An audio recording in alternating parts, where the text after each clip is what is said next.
When I left things off, I was unsure about whether I was going to continue with this project, but after giving it some thought, I decided I'm going to go ahead with it. Because I was working pretty much all last week on this project, most of last week anyway. So I still do think that Dart is very verbose as compared to SwiftUI. But I'm willing to forgive the verbosity because just the tooling is so solid as compared to what I'm used to working with in Xcode. Like VS Code is just, it's really easy to work with. It does a lot of work for you. It formats the code for you when you hit the save button. And it's really nice. Everything's really solid. There's not a lot of bugs. You're not constantly restarting the IDE like you are with Xcode. Xcode, you have to restart the IDE all the time because there's just random not working. It's just par for the course for Apple stuff. You come to expect it. But with this, like, it's really solid. And maybe that all has something to do with it being open source. I don't know, but you can tell that this is some quality.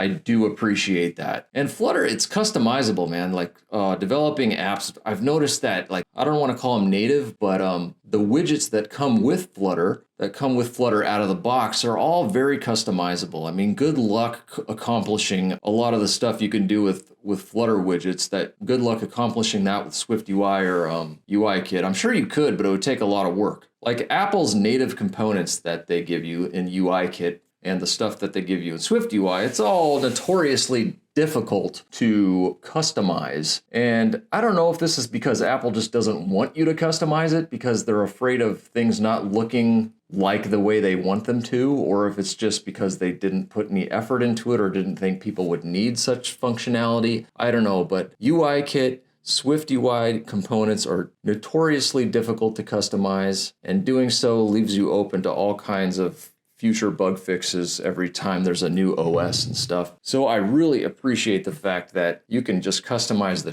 out of everything in Flutter, and it's just really solid. And it seems to have reached critical mass. Every problem I've had searching online for stuff, every problem I've had while developing this project, I've been able to find a solution for it. And if I wasn't able to find a solution for it, it's usually because I was thinking about it the wrong way, like trying to get Firestore to do relational database things. So yeah, I appreciate the fact that Flutter has hit critical mass. And you definitely want to be on a platform that has critical mass, especially something as ambitious as a cross-platform runtime. As for the project itself, it's coming along. I'm currently working on this custom header thing. I forgot what the widget was called, but this is what I was talking about with the customizability. Making a header thing like this that's customizable, that's customized with a custom view and stuff, doing that in SwiftUI or in AppKit, ain't gonna happen, dude. You'd have to go as far as making your own navigation bar functionality, which Flutter has done, but fortunately they've given you full access to customizing stuff. So I'm working on this little header thing, and when you scroll up it disappears, and it's a work in progress. It's going to show the title bar and stuff later.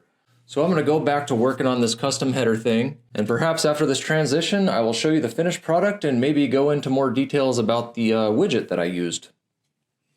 So I'm pretty much done with my custom header thing. I finished the animation. So when you scroll, the detailed information slides out of the way, and then the compact title slides into the way. And the widget I used to do this, it's called SliverAppBar. So what you do is you throw a SliverAppBar inside of a custom scroll view. There's plenty of examples of this online. The only thing that I did different was I created my own custom widget inside this flexible space parameter. So if you go down here, I have this custom header function which returns a widget. First of all, it returns a layout builder, and this layout builder gets called every time the user scrolls. So as the user scrolls, the layout builder is called with new constraints. So then you can calculate the percentage contracted and the percentage expanded. And then from that, you can do all kinds of effects. Your imagination is the limit. I really do like how customizable this stuff is. You could even go online and look at the source code of it. All the examples I saw online, they used this flexible space bar as the argument to the flexible space parameter. And then I was curious how the flexible space bar handled titles that are too large for the app bar. And then I actually went online and looked at the source code for it. And it turns out they don't do anything to handle that. In fact, if you have, because I show user supplied content in my app bar, I show the name of the user in the app bar. And if the user's name is ridiculously long, it might be longer than the app bar. And using this flexible space bar that all the examples show, it would just, the text would overlap with the action buttons. And that was not desirable, obviously. It's a little detail that I'm surprised they didn't think of. But my custom solution handles that gracefully, and I'll show you. So now we have a ridiculously long name, and instead of overlapping with the action buttons, it just fades away. And I do plan on adding action buttons to the right-hand side of the app bar. So what I did is I just gave the title bar a maximum height based on the size of the screen. It was pretty simple to do, and I'm pretty proud of myself for going above and beyond the out-of-the-box widgets. And I just love how it's all open source. It really demystifies things. You can just go and look at the source and it's all written in Dart, get a gist right away of how it actually works. It just makes the barrier to entry so much smaller, mentally speaking. That's why I love open source. It's good stuff.